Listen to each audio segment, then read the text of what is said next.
he basically was pretty much talking about how attractive she was, the type of body she had. She's a smoke show. And it was like, your fiance is sitting right next to you in the bed. I don't think she wants to hear you go on and on about how attractive you think this chick is that you're not engaged to.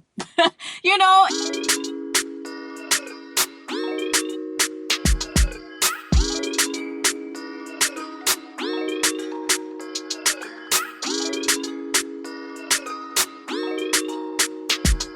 What is up, you guys? Welcome back to the channel. It's your girl Jada here, back with another video. So when it came to this show, this is Love is Blind season 3. Didn't even know they had put this season out already. I just started seeing videos pop up on my feed saying Love is Blind season 3 review and my thoughts, and I was like, wait, hold up. Y'all put out a season 3 and I didn't see it on Netflix. It didn't pop up on my recommended. So I was like, what is y'all talking about? So I might be kind of late or I might be right on time. I don't know, but I don't care at this point because I still need to vent and talk about this latest season of Love is Blind. It was so chaotic. There is no other adjective to describe this season other than chaotic and all over the place. Season 2, I'm not gonna lie, it had a good sprinkle of that. With season 3, it was almost like, kind of spilled a bunch of chaos into the pot. Now you just gotta have to deal with it. That's what this season was. Now that I got through all the introductions about my feelings towards the overall season, okay? We're gonna go into the couples, everything that transpired. But in this video, this is gonna be part 1, okay? Because part 2 is going to be for the weddings and then also the family reactions to everything that happened in the weddings. Cause Lord Jesus, there was a lot. And then also the reunion. So that's gonna be in part 2. Let's hop right into it, shall we? I'm gonna pretty much do it in the way of like rank. Least chaotic to the most questionable as to why did y'all even get together. First, we got Alexa and Brennan. Alexa and Brennan were the first couple to get engaged out of the pods. They seem to be pretty easygoing, both of them. Alexa did strike me as a little bit more sarcastic. Brennan seemed a little bit more on the quiet side, like, oh, okay, whatever, and very docile. But I think with Brennan, I liked him. He was a sweet guy, but I did get the feeling of he just is a yes man. He just says yes to whatever she wants and it's just kind of like, oh, okay, and just a happy-go-lucky type of guy.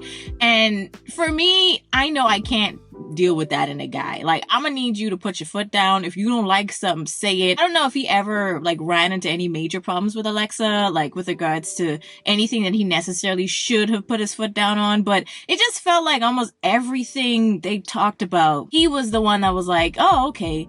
You know, it felt like she was really just kind of pushy and he was just accepting it. So that's kind of why I think they kind of worked, is because they were kind of different. However, I just wonder if he's gonna have issues like after the fact, after the show. Just felt too easy.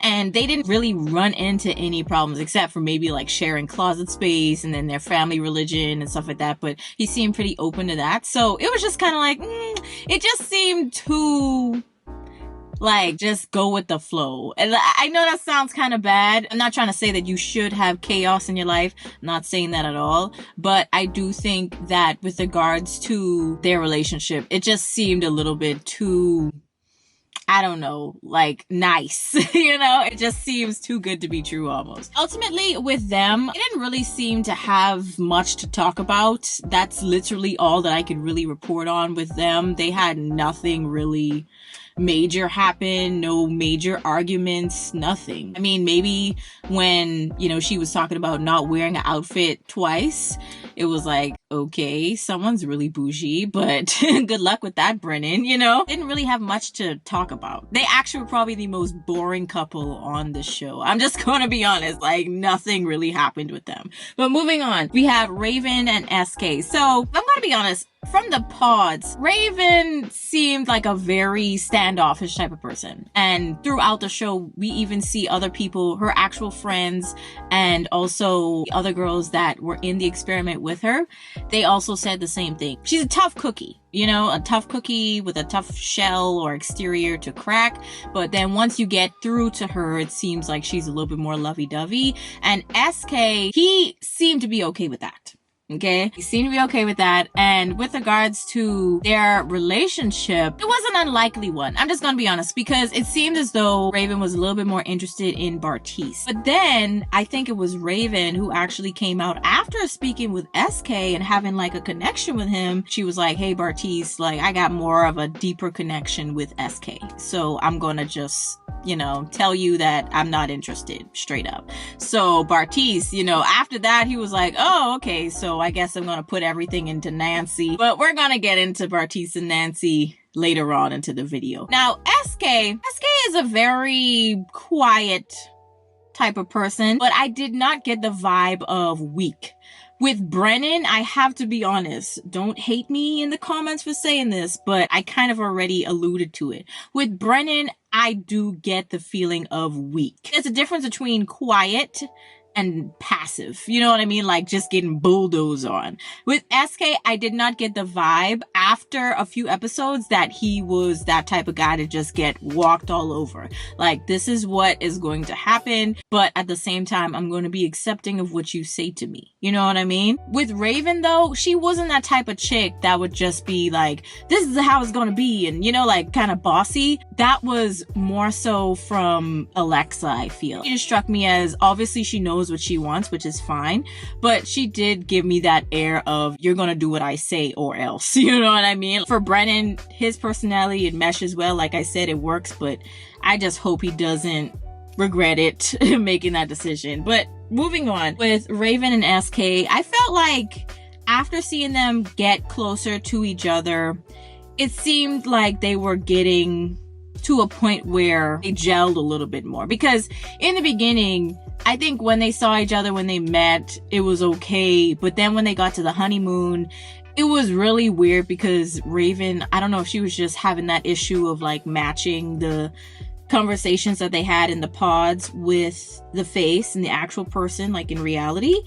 I don't know if that was the case, but it just seemed a little off. And even SK, when he was talking to the rest of the guys during the honeymoon, he was like, she kind of sits on one end of the couch and I sit on the other end of the couch because she doesn't really feel comfortable with me yet.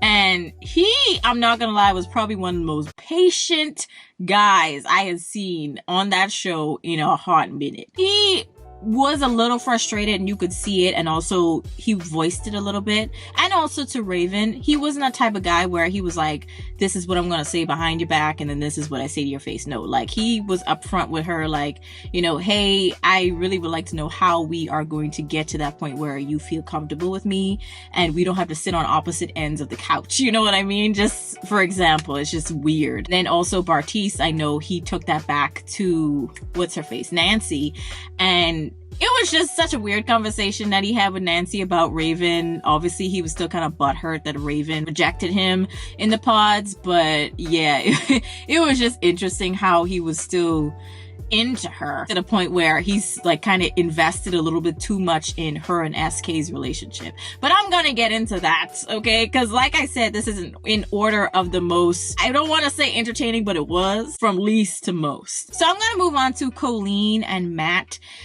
They were in the middle. Colleen had actually gotten rejected from Cole because Cole, I think, was a little bit more interested in Zainab. Yeah, I think that's how you say her name. I'm sorry if I'm botching it. With Cole, you know, he was like, yeah, I don't really feel like you're a deep type of person. You're kind of surface level. And to his defense, I mean, that's kind of what she said. She was like, I'm not interested on really getting to that level. Like, I'm not interested on having a relationship on a deeper level. That's seriously what she said. Like, I don't understand. And then she's gonna run away crying to the girls, the rest of the girls in the show. And she's just like, I feel as though he's not really getting to know me for like who I actually am, and he just thinks I'm a surface level person, blah blah blah blah. And it's just like, girl, you just said that you are not interested in getting deep with anybody. He asked you flat out, are you going to be willing to get to a place with me to where we are on a deeper connection? And she's just like, no, I'm not not interested in that. So I honestly was not understanding that reaction from her. I was like, you got rejected because you decided to say, hey, I'm pretty much a surface level person. Maybe that's not what she meant to say, but that's pretty much what came across. If y'all felt differently, let me know in the comments. With regards to Colleen, she moves on after getting rejected from Cole and having her little emotional breakdown with the rest of the girls. She moves on to Matt, okay? And Matt, let's just say he is, no offense, I don't like to say this, but he is pretty much damaged goods. Why I say this is because he ends up telling Colleen, like, hey, I was married before. At least I think he said. Either married or in obviously a committed relationship. And the girl ended up cheating on him and ended up getting pregnant by the guy that she cheated with. So after that, he says he hadn't heard from her after that. And I was like, Matt, I kind of don't believe that you haven't heard from your ex after she cheats on you and has a child. And it's possibly your ex-wife at that. It's not making sense to me. You know, if that's what he says, that's what he says. So I'm going to take it, you know? But when he said that, I was like, oh no, this man is damaged. When something that serious happens, I just don't know how you would bounce back from that. Yes, there is healing. There's a healing process, and some people, they can bounce back from that with not ease, but it's a little bit easier for them to do. But some people, it's still in the back of their psyche. It's not a wound that goes away. You know, that cuts deep, you know?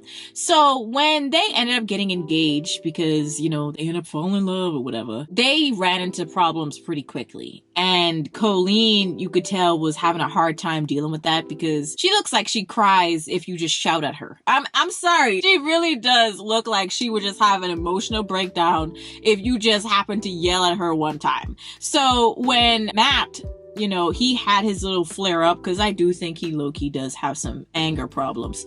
I'm just going to be honest. He would get mad at the drop of a dime. I'm like, what are you mad at now? Like, I would be so confused. It was just such a crazy behind relationship, which is why they deserve to be put in the middle like this, because it was chaotic, but not as chaotic as the other two I'm gonna mention after this.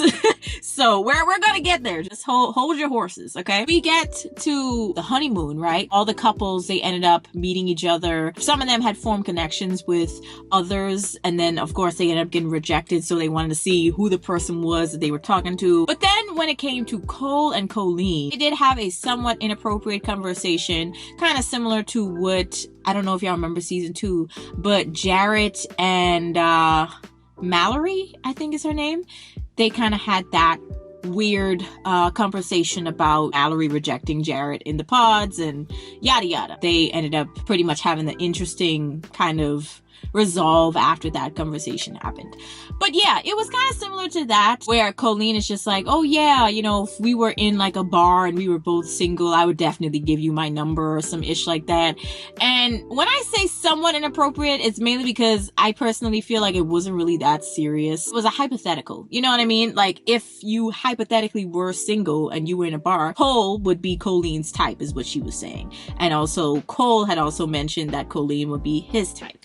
So I don't really think that was an inappropriate thing, because a lot of people, I think, forget is that with the show, it happens so fast. Like, they literally probably only spend like 1 or 2 weeks getting to know each other in the pods, and then after that they maybe spend a week in a honeymoon, and then they have another month, a couple of weeks after that to figure out if they want to say yes to each other or not at the altar. Which I personally think that when it comes to the weddings, they should give each person the option to say that, you know, I don't want to walk down the aisle, I don't want to get married, so that they could kind of avoid embarrassment, you know, or just embarrassing the other person because they don't want to say yes to that person, and they also don't want to embarrass their families and the person's families. I just think that it would just save a whole world of drama, you know. But I think that's obviously the whole point of the show, is to have a little bit of drama, you know, ratings. So yeah, like I said, people need to realize that the show, it moves really fast, so you really don't have time to even have closure from a rejection or from a connection that you made with someone. So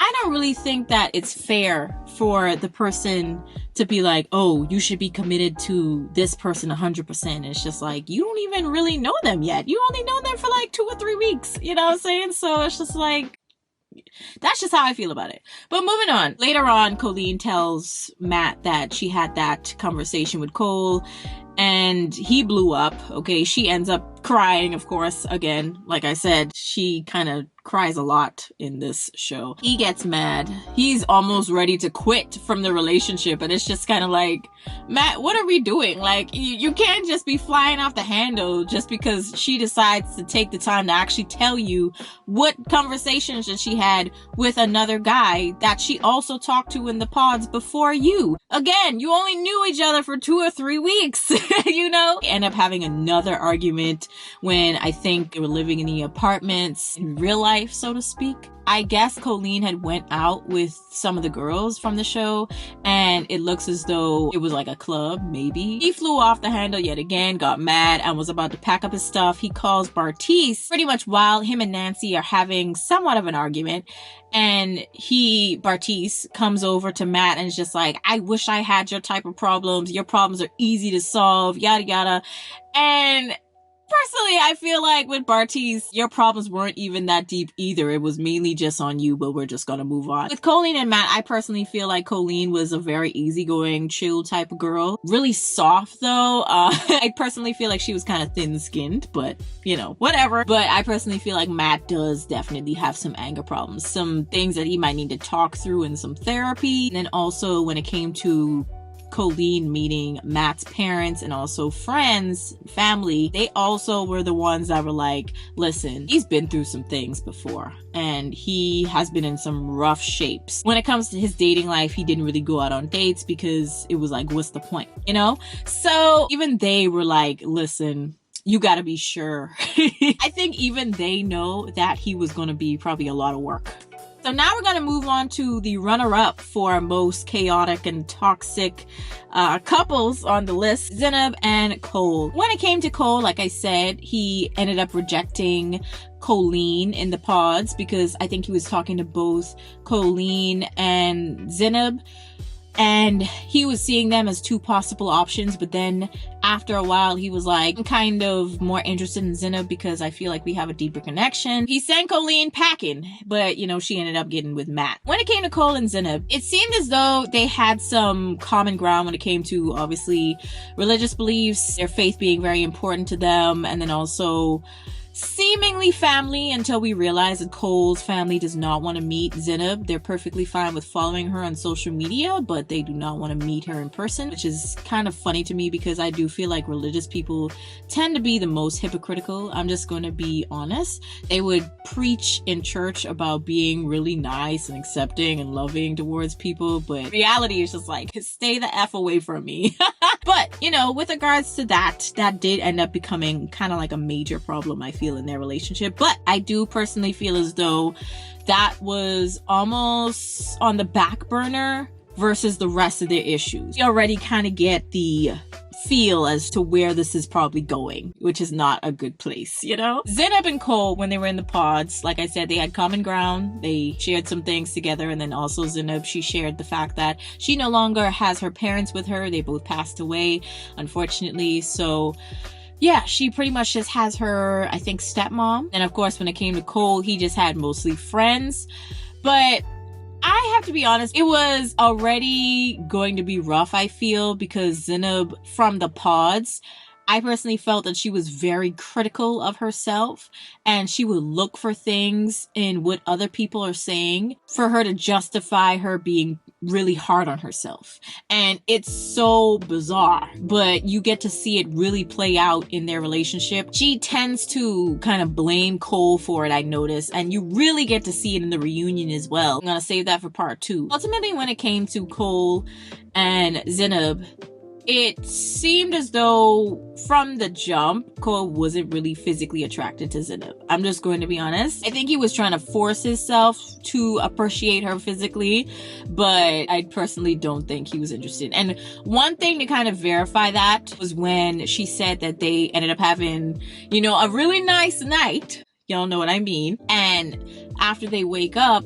you know, she was expecting to have like a cuddling session, but he just gets up and goes to the bathroom. I personally feel as though, yes, I do have to agree, that is a little weird. He kind of explained himself a little bit, and he was like, listen, I just wanted to use the bathroom, and she seemed kind of tired, so I just wanted to leave her alone and stuff like that. So I was like, I kind of understand what he's saying. However, it is a little strange that that's the first time y'all do the do and you just leave. It's just weird, you know? And then also he even said it in terms of when he met up with the rest of the guys. He was like, Zainab is the person that I can relate to and connect with on an emotional level, but physically I'm connected more to Colleen. Like Colleen is more my type physically. But the thing is, you know, he did notice that he always picks those types of girls, but he wonders why nothing ever flourishes from it. So I think he was personally trying to force himself to love somebody else instead of just focusing on the physical. However, me personally, I think I've said this when I did that reaction to the season 2. I personally feel like love is not blind. I don't think that's the case. Looks do play a part in it.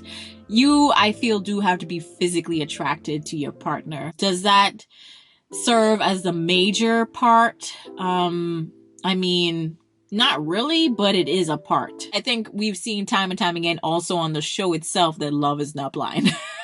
But we're gonna move on. But in terms of Zainab and Cole, it was just so interesting how they interacted with each other. It was kind of painful. And I do personally feel as though the age gap kind of had something to play in that. But she was in her 30s, he was in his 20s, I think. And I personally feel as though, as much as people try to make it seem like age is nothing but a number, it does play a part, especially when the woman is the older one in the relationship. I think that he was a little bit more on the immature side. He liked to play around a lot, which I think is fine, but sometimes it'll be at the worst possible times. It's like, she's already annoyed, you know, but at the same time, I do feel as though she was always annoyed with him. It just seemed as though with Cole, like nothing he could say or do would ever make Zainab happy, which is funny because in the end, she ultimately says the same thing about him. And it's just like, girl, you acted like you hated this man. Even Cole said it. That's one thing I appreciated about Cole, is that he was very honest. Even if it hurt your feelings, he was very honest with you. If he felt as though like you were kind of being a little special and that you just was not giving off that air of, I actually like him, he would come out and say like, I would expect my fiance to kind of like me more. He even said that. He just did not get that, you know, sense of like playfulness back in the way that I think he wanted and that I think the relationship needed. I think with Zainab, her way of playing was almost kind of insulting him in a way. It was just really just passive aggressive all the time, which I think is okay sometimes, but all the time it was annoying. Cole, I'm not gonna lie, sometimes I do feel like he was just doing a bit too much and acting too much like a child. I personally feel as though ultimately what happened at the end just needed to happen because it just was getting on my nerves watching them interact with each other. It was painful, like I said already, just watching them. I feel like Cole would try his best to have fun with her, make her feel good about herself, and like she would just take everything so personal, and it would just be like, girl, it is not that deep. It really isn't. I don't know if she just had like, you know, a relationship maybe before where the person would always like tear her down and make her feel like, ugh, like garbage. But I never really got that from Cole. I'm just gonna be honest. Yeah, he said he wasn't really physically attracted to her, but it started to grow over time, you know, as they got to know each other.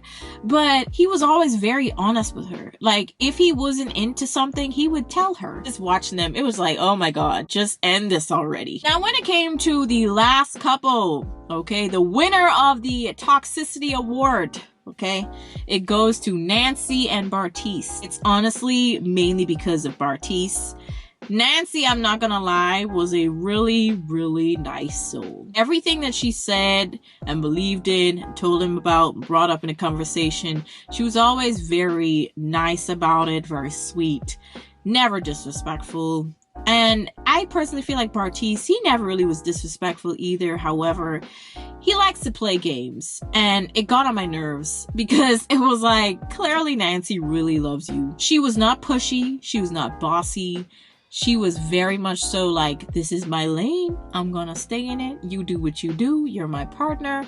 This is a partnership. You know, like very zen. That's the vibe that I got from Nancy. Nancy's bubbly personality. It wasn't for everybody. However, you could verify and say at least, bare minimum, that she was a really nice, sweet person. You know, she was Bartice's plan B. What irritated me the most about Bartice is that, number one, of course, he likes to play games with people. I think he was very immature. I don't even know why he was on this show. I was like, as a 26-year-old, I feel like you should be a little bit more mature than this. However, I do understand why you're probably not as mature as I would probably have hoped you had been. He had gotten rejected from Raven. Okay, he was still butthurt kind of about that, and he ended up putting everything into Nancy, proposing to her. They meet up. You could tell he was like, yeah, you know, but he still ended up having a pretty good time when they got to the honeymoon. And what was rather interesting is watching Raven when I think Bartice came over to talk to her. She just shut that down. She was like, listen, there's a reason why nothing happened. Nothing came to fruition. Seeing your face verifies to me like, yeah, I made a good decision. That's not what she said verbatim, of course, but that's just pretty much what I heard from her tone. It's just like, listen, nothing's happening. So physically, I think she thought he was good looking, but besides that, she was like, yeah, there's nothing else there for me. So run along. Like, she shut that down, okay? That's all I'm gonna say. But Bartice, later on in the night, I think ends up talking to SK, and then that's the time when SK was kind of relaying how it's kind of hard to, I guess, kind of break down Raven's walls a little bit in terms of her being kind of standoffish towards him. And he takes that back, Bartice anyway, he takes it back to Nancy, and he's just like going out of the way to pretty much convey what SK had said, as if he's like emotionally invested in their relationship instead of just being one of the bros to vent to. And it was really weird. You know, it was just kind of like, why do you care so much? But he was very honest in terms of how he felt about Raven. And he basically was pretty much talking about how attractive she was, the type of body she had. She's a smoke show. And it was like, your fiance is sitting right next to you in the bed. I don't think she wants to hear you go on and on about how attractive you think this chick is that you're not engaged to. You know, if that was me, I'd be like, what the F? But then again, I kind of have to give him grace because, again, it was just probably a week or two ago that they met each other and even knew of each other's existence, you know? So just cut him some slack. However, moving forward, what got on my nerves the most about Bartice is that he did the opposite in the end of everything that he was saying. Like, he would gaslight Nancy ultimately into believing that he was really invested in the relationship. During, I think, the period when they had to live together in reality, so to speak, it was just really strange how they just kind of like drifted apart. And it was like, okay, I thought you said you liked this girl, you loved her. I'm like, okay, so all of a sudden you meet the rest of the cast and now you start acting funny. It was like, okay, bizarre. And then also they ended up talking about the A word that I'm not going to go into, which I could kind of understand Nancy's side about it, the way that she brought it up, you know. Still, I personally, you know, have my convictions that I'm not really going to convey, okay, because that is a very touchy subject. However, it came up when I think Nancy was meeting Bartice's family, and that didn't really go so well because Bartice brought up their conversation about the A word, and clearly Bartice's sister felt very strongly about that as well. As soon as he brought that up, I was like, why would you do that? Like, what? In terms of Bartice meeting Nancy's family, I think they saw through his BS. They saw through his BS, and her brothers, when they went to talk to him, I think that's why I would suggest when you're dating someone as a woman, bring them around your brothers and dad in particular, uncles, any men in the family that you look up to, bring them around them. They'll sniff out the BS for you. Because as a woman, I think we have a tendency to believe men in terms of what they say just because they look good or it sounds good. And it's just like, no, sis, no. Take them around around another man would tell you straight up, this man is full of crap. Like, seriously, her brothers, they was like, listen, without saying it, from their attitude and the way they kind of brought him outside and started talking to him, like, kind of mad aggressive a little bit, they could tell. They could tell this man was full of BS from the moment they met him. But they didn't want to say nothing outright because it was the first time they were meeting him. But they knew from that first moment. I think they knew. Also, when it came to Nancy's mom, because her parents are divorced, so she had to see them separately. When it came to Bartise meeting Nancy's mom as well, ooh, child. She was like, listen, I will have your head if you try some foolishness with my daughter. You play with her, I will come for you. That's the type of energy. And that's also what I got from her brothers as well. Like, ooh, child, let me tell you, when it came to that wedding, things got interesting. That's all I'm going to say. For the most part, I feel like Bartise was the problem, obviously. Just gonna be honest with that one. But that's pretty much gonna be it for this video. Y'all can let me know your thoughts, you know, leading up to the wedding. I'm gonna be talking about that in part 2. Coming soon, okay? Keep an eye out for that. But I just felt like I had to definitely separate it because it was going to be a ridiculously long video. So, hopefully you guys enjoyed this one. Let me know your thoughts down in the comments, and I'll catch you on the next one. Peace!